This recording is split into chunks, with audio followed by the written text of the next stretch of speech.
Over the years of our development, we've had, we have to put a new team together. We had to put a new technology in place. We had to, do everything, buy desks and chairs and computers, and so it's this culture of everybody coming together, wanting to do something great, not having the tools yet to do it and to express themselves. So it was, it was kind of a long road. It took longer than I think anyone really thought to put all that together.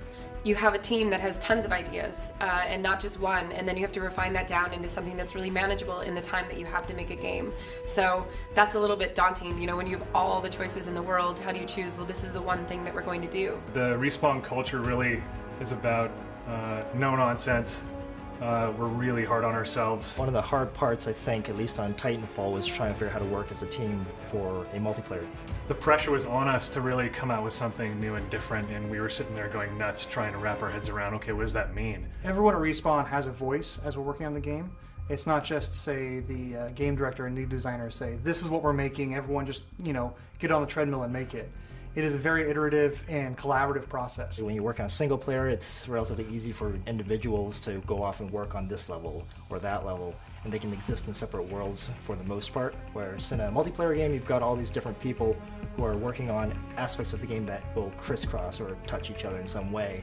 So if someone changes something here, it will affect someone else over here, and that can create a lot of tension. We have sometimes very heated arguments, and there's never any hurt feelings, there's never any repercussions for getting, passionate about anything. It is, we all know that we can together make something great. That extends out to when we do tests with outside people. Sometimes that's really hard to do because it's your baby, you've been working on it for a couple years, and some dude off the street comes in and tears it apart before it's not even done. But that's extremely crucial feedback, and we take all of it no matter where it comes from. I think we have the ability and the culture that supports the focus of perfection. So you're trying to perfect the right things, and you don't go after the things that really don't support the gameplay. It has to feel right, it has to flow right, and if it doesn't, we keep working on it. And there's things that, if they don't get to that level, I would rather have less finely polished features than more, and have the game be a little rougher.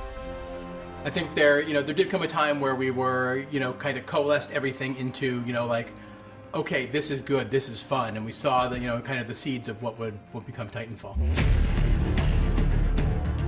And so the first Titan, pre-viz was an actual maquette, a 1/6 scale doll that I had encased in a dive suit, and then we said, scratch that, why can't we make these really big and play with scale as well? But at the same time, here's the tricky part, we have to try and keep it not alienating to people who are used to playing first-person shooters and a particular kind of first-person shooters. So we thought, how can we do that? So that was partly the problem of finding a new, larger design space, being able to create more exotic abilities and weapons and things like that. We could see the visual of a grunt next to a Titan and how powerful that could look, how powerful this giant can look, taking cover on a building.